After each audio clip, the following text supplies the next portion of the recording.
BJP எப்படி இப்போ எல்லாருக்கும் ஒரு கேள்வி வரலாம், பிஜேபி எப்படிங்க உள்ள வரும், அது ஏடிஎம்கே கூட கூட்டணி வச்சிருந்தாலும் பிஜேபி எப்படி உள்ள வர முடியும் அப்படின்னு சொல்லிட்டு நம்ம எல்லாருக்கும் ஒரு கேள்வி வரும். எப்படி வரோம்னா, இப்போ இந்த எலெக்ஷன்ல ஏடிஎம்கேவோட கூட்டணியில தான் பிஜேபி இருக்கு. பிஜேபி இங்க அவ்வளோ வலுவான கட்சி கிடையாது. ஆனா பிஜேபியோட கூட்டணியில 35 சீட்ஸ் பிஜேபி கொடுத்துருக்காங்க. டிஎம்கே இது கூட்டணியில இத்தனை சீட்ஸ் கொடுத்துருக்காங்க. ஓகே, இத்தனை சீட் கொடுத்தாங்க, அதுல என்ன பிரச்சனை இருக்கு?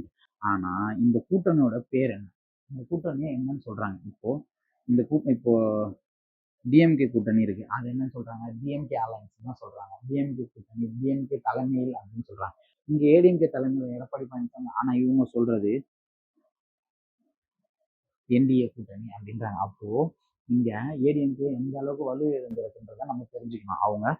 இவங்க சொல்றதுதான் சட்டமா வச்சிருக்காங்க. இன்னொரு ஒரு எக்ஸாம்பிள் ஒன்று சொல்லணும்னா, இப்போ இந்த என்டிஏ கூட்டணி இருக்குல்ல, இதுல இப்போ இந்த கூட்டணி ஏடிஎம்கே கூட்டணியில கூட்டணி கட்சிகள் எந்த சின்னத்துல நிக்கணும்? இப்போ ஏடிஎம்கே கூட்டணியில இந்த சின்ன சின்ன சின்ன கட்சிகள்லாம் எந்த சின்னத்துல நிற்கணும்னா உதயசூரியன் சின்னத்துல தான் நிக்கிறாங்க. ஆனா இங்க ஏடிஎம்கேல சின்ன சின்ன கட்சிகள் எந்த சின்னத்துல நிக்கிறாங்கன்னா தாமரை சின்னத்துல நிக்கிறாங்க.